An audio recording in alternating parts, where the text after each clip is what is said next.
from the A. Welcome. Hello, everybody. To ATX AF. AF. We want to talk about life and risking in life. We're going to talk about some of the risks that we have taken, but I think it's appropriate for a town like Austin because this is a town built on risk takers. Yes, for sure. You don't have an entrepreneur community if you don't have risk takers. Right. You don't have a music and an artist community if you don't have risk takers. No. You don't have all kinds of great restaurants and all kinds of fusion foods and different concepts if you don't have risk takers. That's right. And so one of the things I love about Austin is there is a very high tolerance for risk. That's true. I think that as you come here, everybody's trying. People come into town, in their mind, they're going to hit a music career, or they're at this tech company that they're hoping to make a stock play on, or they're starting their own companies. And, this town it's not Vegas risk. No. That's a different kind of risk. It's a different kind of risk. That's right. But it's a town of risk takers, and I appreciate that. For those of you who are risk takers, first and foremost, don't ever stop. We've all read the motivational, speeches about this person failed and this person started this. Abraham Lincoln, tried to be a senator and he tried this. And then, this entrepreneur had this failure and this failure and this failure. And then, Bell and just all these different people that we found out failed time and time again. Right. Now, they failed according to conventional wisdom. Yeah. But the people who are truly successful in life, as far as with risk, are the ones who fall down, right, learn a lesson, that's right, get up, and go right back at it. Right. There's a proverb that says a just man falls 7 times, but he gets up again. And so that's really been one of my life mottos is, listen, I'm going to fail, and that's okay. Yeah. The only reason that I can truly fail is by staying in that place of failure. For sure. And accepting my, quote, lot in life. I mean, when I moved out here, I had never been west of Chicago. Chicago was like the furthest I'd been away from New Jersey, the East Coast. And my brother, just picked up. He was like, we're going to move. And I said, okay. Let's go. And I rented a truck. I drove all our stuff across the country. We didn't even I pulled over to the side of the road to sign the lease to the apartment that we eventually lived in. So I didn't even have somewhere to live when I had, started my journey to Austin. And I came out here, and it wasn't as much of a risk. I did have a job lined up, but I quit that within the first month I was here and started a brand new career along with, pursuing actual performance for the first time in my life. Again, all risks, right? And within the last year, I quit everything I was doing. It was a pretty well-paying job, and I said, I actually want to do something I'm passionate about, and that's how I got to where I am. So, I mean, since I moved to Austin, it's all been about risk, and it's a town that allows you to take those risks and rewards you when you actually follow through on what it is that you're looking for. So, and I think that's the key when we talk about risk and reward is the follow through. Yeah, for sure. You've got to keep pushing. Yeah, you can't just go, well, I tried. Yeah. We put out 3 episodes of that ATX AF, and only 100 people watched them. Forget it. No, I mean, I'd be happy with 100 for the first 3. Yeah. I mean, it's economy of scale. Right. Exactly. But I think that it all boils down to, as you said, follow through. Yeah. 152 people a day, I think, is the last statistic I read move to Austin every single day. I think it was that's growing. And that's been going on for years now. So the vast majority of people that watch this at one point said, fuck it. Right? Right? That's it. It's just, fuck it. I'm coming. I'm going. Deal with it, Austin. I'm coming. I'm coming. Yeah. I lived in the Tulsa area. Okay. And we did come down and visit the area first. Did you even visit Austin before you came? I had never been, I'm serious, I had never been past Chicago in my life. Wow. Yeah, before I came. Wow. Yeah. So, yeah, I mean, we had come down, and I had actually interviewed for a position at a different company. I didn't get the job and fell in love with Austin. Yeah. But the job that I ended up with, the company I ended up at, I drove on a Sunday. I got in Sunday night. I checked in. I was renting a room that I found off Craigslist. Yeah. And I survived. Right. It was like $150 a week or, something like that. I mean, I've rented out my rooms on Craigslist and wasn't murdered, so Yeah. Not all Craigslist ads are murder ads. not always, but they can be. So be careful. Yes. But it's cheaper than Risk reward. Airbnb. That's true. That's very true. It would have been $150 a night if I'd Airbnb right. into this place. That's true. I had never been to the company that shall not be named. Oh, yes. And I remember walking in the door to that company. That Monday morning was the first time I had ever been in the building. Really? Everything I had done, all my interviews had been, webcam interviews. And, there certainly was a huge risk. Yeah. Sometimes risk is just about knowing that if it doesn't work, you're fucked. Yeah. Well, I mean, yeah, to go You know along what with I mean? that, when I started there, right, I had a second job because I was like, I don't know, I've never done sales before. I don't know if this thing's going to work out.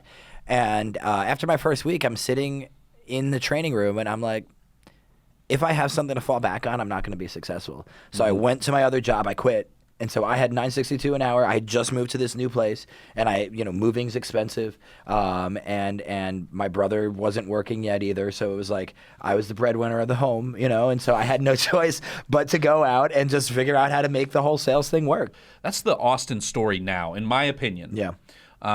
Is people have risked it. They've come here. The good thing is we're in a good economy. It's not like they're not moving to the middle of the desert in a commune and hoping that they find a job. Right. They're moving to a great place to move to. But I think when it's all said and done, the story of Austin now is about risk takers who have come in. Mm-hmm. They have left their home. A lot of these people in their 20s, that we see out and about here in Austin, they're folks who they lived in Brooklyn. They lived in D.C. or D.C., area. Virginia. Yeah. They lived in Atlanta. They lived in California. Yeah, and they just literally said, "Austin's awesome. Yeah, this is my chance. I'm going to do it." Right. And I think that there's something to be said for that. Yeah. Musicians, same thing. Not everybody's going to believe in you as much as you believe in yourself. That's true. And sometimes that can be a bit of a curse. Right. I've heard people who have been in the wrong career, and it's not my place to change anything. Mm-hmm. But at the end of the day, if they're a success, now there can be kingmakers who come along. There can be all kinds of circumstances in life. But, I'll often have people say to me, good luck. Mm-hmm. And my main reply to the phrase "good luck" is, there's really no such thing as luck. Yeah, luck is when skill meets chance, right? Mm-hmm. So if you are constantly moving and you're constantly seeking and you're constantly putting yourself out there and you're constantly promoting your music, promoting your art, promoting your photography, promoting your business, promoting whatever it is that you are, successful people are shameless self-promoters. I mean, that's true. That's true. The premise of this show is Austin is an awesome place. If you're here, this is what you should be a part of. And we try to expose, businesses and musicians and artists and food and all these different things and show people with passion. Mm-hmm. And we want to have a passion, and we have a passion for Austin. So it is to take to those people who are here and say, what the fuck are you doing? Like we said last week, if no one watches our show because they're in Austin, let's say 100% of our viewership comes from outside of Austin, or our listenership comes from outside of Austin, because all of the people that would listen to us in Austin say, they're right, I just need to go out and experience this fucking awesome place. All the different things that are going on, and all the, music and food and events and art and everything that we have. But it's also to speak to those people who look at Austin as maybe someday. Maybe I'll take that risk. And to those people, I say, what's different? Yeah. Why are you not equipped to be successful. I've always looked at life, and I've looked around at other people, and have you ever thought this? If that idiot can do it, I certainly can. Every day. Every single right? day. Like, that's almost become my life motto. If and that's that true. idiot can. And then I say, well, if I can do it, anybody can, because I'm the biggest idiot of them all, right? But that's it, you know? Honestly, folks, I wanted to talk about this because I'm hoping if just a small one or two people look at this, maybe they're an artist and they're on the brink of saying, it's just not for me, and they are going to give up. Keep taking the risk. Maybe they are a business owner. I've been an entrepreneur my whole adult life. Really, my entrepreneurship started at 14 years old. I remember how I got into sales and how I got into entrepreneurship. I grew up in Iowa. We'll leave with this little story, this little ditty. Did I share this? I haven't shared this yet on the podcast. Not on the podcast. Okay. I'm like the dad who has the same stories. Oh, look, it's a new person at the family reunion. I can tell them all my stories that all the family has heard. Now I've got a whole new family to hear my stories. I can't wait till that person gets married so we can get another new person in here. Tell my stories again. But I remember 14 years old. My younger brother was 12. Me, him, and his best friend, we went out.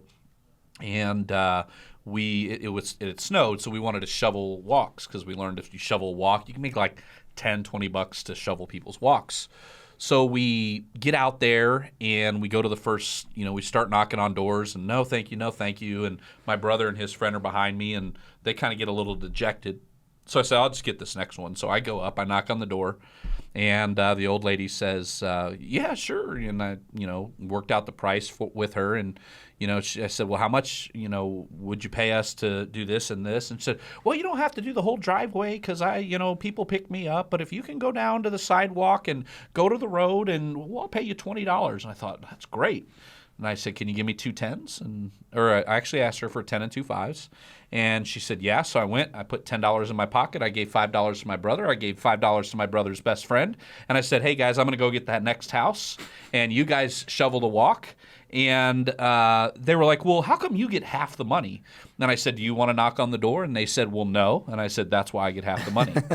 And so that's how I got into business ownership, quote unquote. Right. But at 21, I started my first company. As a partnership and been an entrepreneur. My whole adult life. So, what's funny? And one last story, right? So, my 30th birthday. It was my first birthday in Austin. I had just moved out here probably like 2 weeks before that. And before I left New York, I was writing down all this stand-up, and it was all stupid. I mean, but, it works for me because I'm, very self-effacing, and, stupid's kind of my thing, right? So I was like, okay, this is it. I'm going on stage for the first time. I'm turning 30 today. That's what I'm going to reward myself with. I went to Hop Dottie first because somebody told me that was the best burger in town, and it was okay. And then we went over to, I was like, all right, I'm doing it. There's 2 open mics tonight. I'm doing both of them. That's it. And so I drove out to the first one, and I was sitting in my car. I'm like, okay, I'm going to go do it. I'm going to go do it. And I go inside, and I don't get up. I just sit down the whole time, and I wouldn't do it. I'm like, I'm going to fail. This is terrible. And it was the first time in my entire life where I let fear win. And then I was like, all right, I'm just going to go home, forget it. I'm a loser. I'm terrible. I don't deserve to be here. And then I had a friend, one of our mutual friends, Mr. Jefferson, reached out to me. He's like, hey, where are you going tonight? I want to come see you. I was like, oh, shit. All right, fine. So I went over to C Note, and I was like, all right, I'm going to do it. I put my name on the list, and they made me go up last. And but there was still a huge crowd there, and I got some laughs, and I was like, oh, this is nice. I can do this. And it was all because of the follow-through, right? It was all because the fear almost got me, but I didn't let it. And that's what you have to do. If you're thinking about coming out here, if you're considering, a career change, or, you just... you're nervous about, picking up your phone and reaching out to, a man or a woman or whatever it might be. Take the risk. The worst that happens is that you're in the same place you're in right now. That's it. This is what I always told my kids. I said the worst they can say is no. Yep. And if you don't ask them, they've already said it anyway. That's right. So take the risk. Jump out. You know what? I like your story because your story was about accountability more than your own risk. Yeah. Because you were packing up ready to go home. I was. But you didn't want to lose face with old Red Jefferson. That's right. So old Red Jefferson got you to take that risk. So be a risk taker. Yeah. If you're not, support risk takers. That's it. Believe in them. Believe in them. Appreciate your time. We're from the ATXAF, and we're out.